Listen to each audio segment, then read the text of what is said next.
Welcome to Heard It Here First, your Central Texas showcase of premier talent. I'm your host, Gerald Garza. Today, we're taking you to Taylor, Texas, to the Taylor Ducks as they finished the season 5-6 last year with a first-round exit and a tough loss, but they did finish fourth. And Irvin Flowers' first year as head coach of the Taylor Ducks, he took them to the playoffs at a 500 record before going to the playoffs and losing the first round. It's a pretty heck of a accomplishment as a first-year head coach. Coach Flowers has been something that Taylor is very familiar with, and as well as Marcus Button, his offensive coordinator. Marcus Button also played at Texas Tech. Both of these gentlemen played Division One football, and so the coaches that they played under, the next level of awareness, the next level coaching, they have that. They've been taught that, and now they bring that to Taylor, Texas. Taylor is going to be realigned in a what I say in this district. I think Taylor's going to do dang good. You'll have to catch the last episode to catch the actual projections. But I think this is going to be a district where you see Coach Flowers in his second year and these Taylor Ducks really make that leap. You'll have Tutu Fisher. Tutu Fisher had 90 carries for 645 yards last year. He averaged 7.2 yards a carry and 6 touchdowns. Unfortunately, the young man had gotten injured in the season, or you were probably looking at over 1,000 yard rusher. As well, Nicholas Truder looks like is a front runner for the quarterback this year. And Nicholas Truder is a big dude. What I've started noticing in the Central Texas area, as well as in Rockdale and Del Valley and Taylor, is that these guys get some pretty healthy young men at their quarterback spot. So not only can they throw the rock, these dudes can drop a shoulder and run over some kids as well. Caddy Maravilla, who had 53 tackles, and that dude got a nose for the ball. What a great defensive tackle. I was watching his film this past year, and Caddy Maravilla is going to be a force to reckon with. You'll have Jarrell Robertson. You'll have Jamarcus Seawood, Ethan Flagg, Ernest Alderete, who is, I'm not sure exactly what he got in powerlifting. I just know that I've seen him throwing up some heavy metal in these powerlifting meets. So Ernest Alderete is going to be someone who's going to anchor this offensive line and really get a push for these Taylor Ducks. Lucky enough for me, I was able to sit down with Kezion Simien. Kezion Simien was a sophomore on this Taylor Duck team who ended up tallying last year. He had 11 tackles. 6 of those, though, were solo and 2 sacks just as a sophomore on the line. They're going to stand him up and they're going to put him in the middle this year as a middle linebacker. So let's get a catch up. Let's catch up with Kezion Simien and what he has to say about this 2024-2025 Taylor Duck football team. Welcome to Taylor, Texas, home of the Ducks. I'm Gerald Garza with Heard It Here First, joined by Kezion Simien, middle linebacker for the Taylor Ducks. Kezion, you're going into your junior year, but this is your second year on varsity. You had experience as an underclassman. Give us a little insight of what it was playing 4A ball as an underclassman. I mean, it felt good. There was a lot of players on that team that's been on there 3-4 years, especially the defensive side. I learned a lot from the people that played my positions, the seniors last year. Um, like I said, it felt really good playing with them, and getting the experience for this from last year to this year is gonna feel really good. Yeah, you're going from, and you had a couple of sacks last year too. So you didn't just play ball; you made your presence known as well. Yes, sir. Now you go from that underclassman to a junior. Now you're the leader. You're the upperclassman. What are some of the roles that you feel that you fit best? What's some of your best leadership abilities? My best leadership abilities is just like basically leading the defense. I try to make my teammates better through the off season and during the season. That's my plan, and to be a good player, great player overall for my team. Absolutely. As the middle linebacker, you're the quarterback of the defense, Yes, sir. and so that's a big step. And what I've noticed about Taylor is defensively, y'all have a dang good team. And you said there was 3 year, 4 year letterman on y'all's defense. And I'm looking into the team where I'm looking at Caddy Maravilla, Maravilla, yes, sir. yeah, and Jarrell Robertson. Yes, sir. So y'all got some returners, and it looks like y'all's defense is going to be the strength of this team. Would you say that's so, or tell me a little bit about your offense? Like you said, the defense, yes, sir. Everyone from last year on the defense, class of 25 is coming back. Yeah. Offense is going to be great too, especially with people from the defense playing both sides. I feel I got confidence in them, and I hope they be better. And like I said, defense, I have confidence in defense that we're going to be good, great this year. And I say that defense is going to be your strength, and then I sit back and I'm like, oh crap, hold on, Tutu, Andreas Fisher, who is a dynamic running back, is going into his senior year, correct? Yes, sir. Give us some, let us know a little bit about Tutu Fisher and what he brings. And I know that dude's speed is Yeah. outrageous. He's fast. Like last year, he was quick. I didn't think he was that quick, but I knew he was quick. But I didn't think he was that quick. He's obviously a great running back. Got the offer at the camp. He's going to be one of the best in the country in this year. Yeah, y'all go into a new district, and I'm not going to spill my beans yet. There's going to be an episode where I do the predictions, but I definitely see Taylor doing some really good things this year. As y'all redistrict, you will still have a tough team. You're still going to have competition, especially out of a team like LBJ. Um, what does Coach Flowers bring to the Taylor Ducks, and what does he do that has y'all so prepared to just go in here and kick some butt, man? Just mentality wise, he wants us to be a great player, treat every game like with confidence, play with confidence, and that's all he wants from us. Yes, sir. Um, who are some of the guys, and if they are still on this roster this year, who are some of the guys that kind of took you under their wing when you were an underclassman in your sophomore year? I mean, there was a defensive lineman named Nicholas Garza Walker. He's been on the team a long time. I've learned a lot from him, and we played the same position. So he taught me a lot of things my sophomore year, and now it's just a great feeling that I got to learn from him. Yeah, is he graduated? Yes, sir. He did graduate, so that's awesome, man. You got somebody who led you now. Seeing it firsthand, it's kind of gives you a little easier to step into that role and lead some of these gentlemen. Talk to me about the off season. What have you been doing this off season to be prepared for this upcoming season?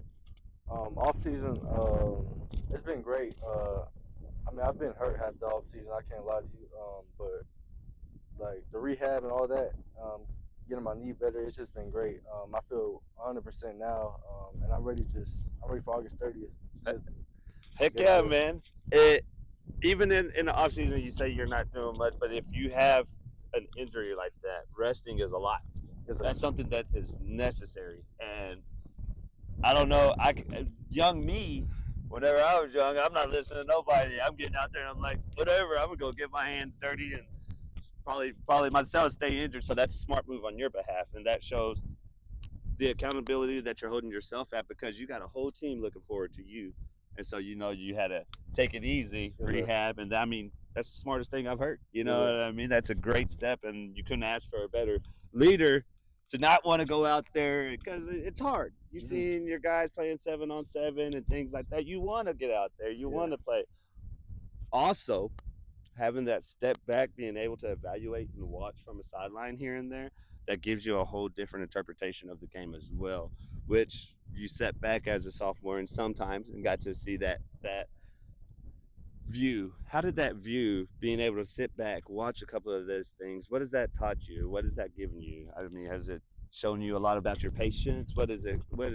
You've gotten the best out of the resting period? Yeah, I didn't want to rest at all. I'm not gonna lie to you. I know. I've had a lot of people tell me just to rest it off, and that rest, I feel like it gave me a lot of time, coach up the younger guys that play the same position as me, the upcoming sophomores, and telling them what wrongs to do right at their position. And being a coach basically is I love it. Man, not only are you a student of the game, you're a leader and you're a coach of the game, and that's where it's just, man, that's a good stuff to have on the field.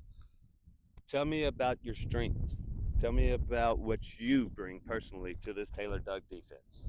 I'm a great leader. I know I can make plays all over the field, from one side, left side, right side, anywhere on the field.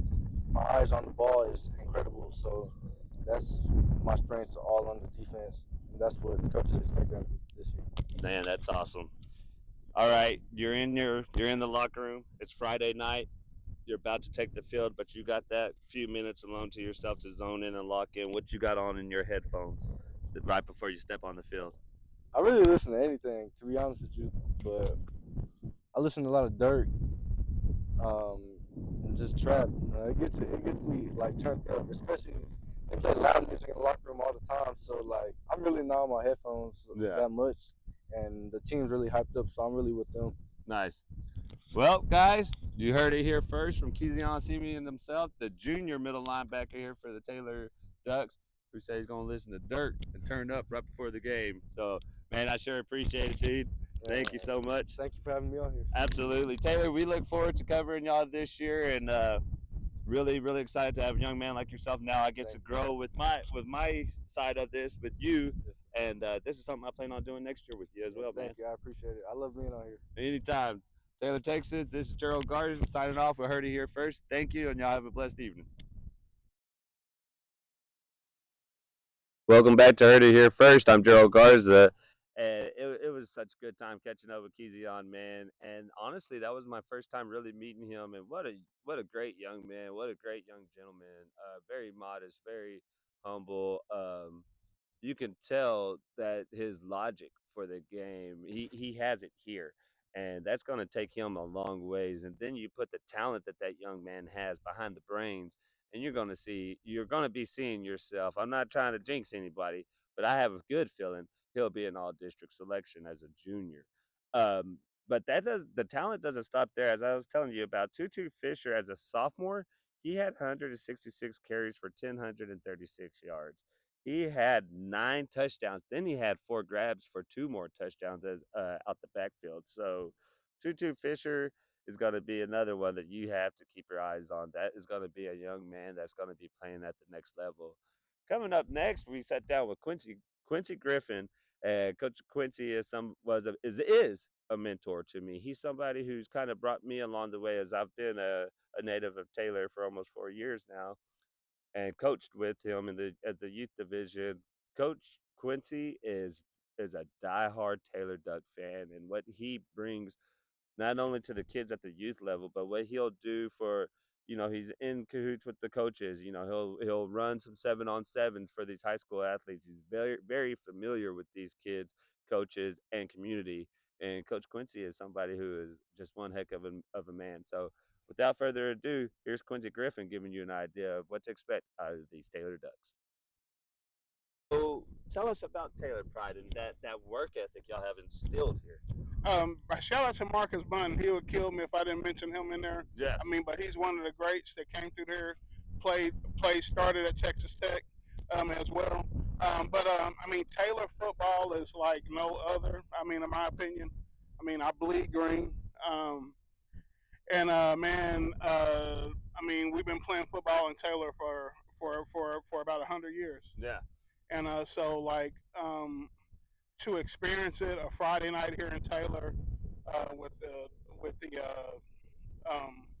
I mean, with the parking lot and everything, everybody out here barbecuing, the tailgating. Yeah. So that's what I was looking for, the tailgating. I mean, man, it's like a tremendous atmosphere. You mentioned Coach Button. I've heard nothing but great things from yourself, from Zay. I don't know what coach said this. I always heard it from Zay. They said, if you put Coach Button in a 4x4 phone booth with any other man, nobody can touch Marcus Button. No, man. He's a legend here in Taylor. A shout out to Coach Button. He played quarterback as a sophomore, started as a sophomore. I mean, under the late, great Tim Holt. And, he went on to Texas Tech to do great things under Mike Leach. Yeah. Rest in peace. And so, anyway, now, man, he's leading offensive, as an offensive coordinator.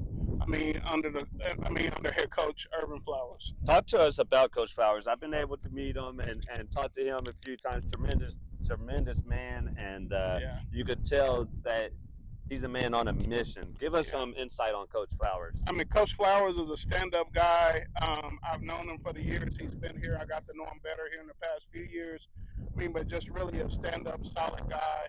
Stands on everything he says, treats these kids like gold, and is building this program the right way. He's getting in the right people, getting in the right, the kids, teaching them the right things. And, man, this program is going to be something to reckon with under his leadership. I mean, and not just football. Not just football. You got to understand, he's about the whole business of Taylor ISD athletics. Absolutely. From volleyball to tennis, he's at meets, he's at at when Riley Meekman won state, he was there. You know, he's there for our kids. He wants every team to be successful. And you talk about some of the other teams of this Taylor program, and last year those Taylor's girl basketball team was kicking Oh yeah, butt, oh and yeah, that's a team that could possibly be in state this yeah, upcoming yeah, year yeah. underneath and Coach Lenerick Mitchell, who we coach with, his daughter plays on that team, and Yeah, I've seen just so many athletes come through Taylor. It's like outrageous. they just got a new head coach, Azzy Knox. Shout out to Coach Bailey. He's a new head coach over at Cedar Ridge High School, Okay. and Coach Azzy Knox. She comes in with a huge credentials and play professional ball and everything. So the girls are excited. She's excited to be in Taylor. I mean, I'm sure because she's got a team that's, already ready to go. I mean, just being ready to take to the next level. Taylor redistricts this year, and they will have a tough.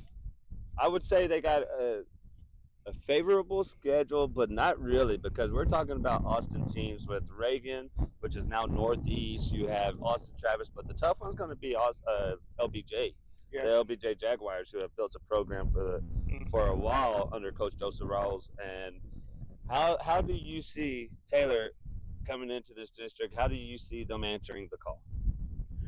I think first we're going to be really dependent on our senior and our junior leadership. We've got the likes of Tutu Fisher, Caddy Marvia, Jarrell Roberson on defense. Those guys, Tutu carrying the rock on the offensive side. Really some new faces going to be a quarterback. We don't know who that's going to be yet. We got some candidates there that can, are more than capable of leading the way. They've been working hard this summer and spring. So, yeah, man. LBJ, besides, I was looking at the deal. LBJ is going to be a challenge. Mm-hmm. But I think if we play our game, we'll be able to stay on the field with them as well as anybody else coming out of that district. Yeah, it's going to be an interesting district, and I won't spill my beans yet. Y'all can definitely catch it on the very last episode of Heard It Here First, where I'll have predictions. But I tell you this much: I really see Taylor having a dang good football season this year. This will be Coach Flowers' third year under the helm, or second year? Second year. Second year. In his second year, we're going to see the page turn. So it's going to be a great year for some Taylor Duck football. People need to keep this in mind. We lost a lot. We had a first round heartbreaking loss to state ranked, highly ranked for all undefeated Bernie. Yeah. Lost to them in a close game. We had them on the ropes. Just a couple plays here or there. That game would have been totally different. Yeah. Missing our star receiver last season. You know what I'm saying? And played through all of that. So last season could have been a lot different, but this year, got some key players coming back. That will help navigate us and get us to where you're trying to get to. Man, and it's been such a privilege. I've been a resident here for almost 4 years now, and myself getting to learn from you, and one of the wisest things that I've held on to, your words that you taught me, was that you have to follow before you lead. And because I always wanted to be like, nah, I'm ready for this. I'm ready. Come on. It's my turn. And you're like, hey, hold on, chill out. Convey that message to some of these younger underclassmen and explain that to them. Explain what that means. Yeah, in order to be a good leader, in order to be an impactful leader, you have to be willing to follow those that led you. So that's how you learn how to lead. I had many people come before me. One of them, like I mentioned earlier, Shorty Mitchell. Everything that I really know about youth football. No, you're good. Oh, no, you're good. Oh, okay. It's his little warning sign. Oh, okay. Everything that I really know about youth football is, was all learned from him about the business part and everything. Fernando Herrera gave me my start. Yeah. So in those situations, I had to learn how to follow. Yeah. Before I was ever able to learn how to lead. Yeah. And then once you're a leader, you take what you learn from different people along the way, the good and the bad, and you try to treat your people the best way you can. That's possible. I mean, and sometimes you got to follow your gut feeling on something. Many times, you got to follow your gut feeling. But if you treat people, and I mean, and more importantly, if you treat these kids the right way, and you treat your coaches the right way, I mean, then the people up under you will run through a wall for you. Absolutely. Man, I couldn't say it better myself, Coach. You were the ideal prospect of who I wanted to talk to about Taylor football. I've been lucky enough to cover some of these teams around the area, Yeah. but from my mentor, someone who kind of guided me along the Yeah. way and shown me the ropes, has been nothing but a pleasure working with you, Yeah. a pleasure interviewing you, and a Yeah. pleasure talking about some Taylor football with Yeah, you, man. man. Can I say one thing, Go ahead. man? For everybody that's watching, Taylor is on the rise. But Taylor's going to be a destination. It's not going to be a stepping stone. I mean, so what people got to understand here in the next 10 years, Taylor, and I mean, I would say even the next 5 years or so, Taylor is going to be something to reckon with. The pipeline is full on the youth level. You've seen the talent we've had come through there. Absolutely. I mean, that pipeline is starting to filter into the high school. So we're fixing to see some great football here in Duck Nation. So y'all keep up with us. I mean, we're gonna keep churning them out on the youth level, and we're gonna get it done. Absolutely, guys. Like I said, you heard it here first from Coach Quincy Griffin of the Youth Football Ducks here in Taylor, Texas. Guys, I'm Gerald Garza with Heard It Here First. It's been a pleasure covering the Taylor Ducks. Y'all have a blessed evening.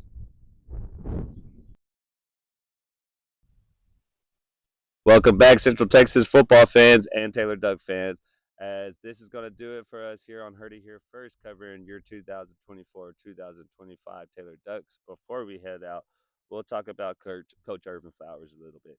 Coach Irvin Flowers played cornerback for the Kentucky Wildcats underneath Coach Rick Brooks. Coach Rick Brooks was actually the interim head coach for the Atlanta Falcons in '98 whenever they went to the Super Bowl, and Dan Reeves had that open heart surgery. I believe it was week 16, and I remember that they did lose in the Super Bowl, but that gives you the insight of what Coach Flowers was learning from. And then underneath Coach Mike Leach at Texas Tech, Coach Marcus Button learned from what has been a controversy lately, as if Mike Leach is going to be a Hall of Fame college coach, and I would say hands down, absolutely yes. And so Coach Button, Coach Flowers, what they're about to bring to this Taylor Duck football program is about to be phenomenal. So Taylor Ducks, best wishes on this upcoming season, and check out the very last episode as we'll tell you predictions on where we have these Taylor Ducks finishing right here on Heard It Here First.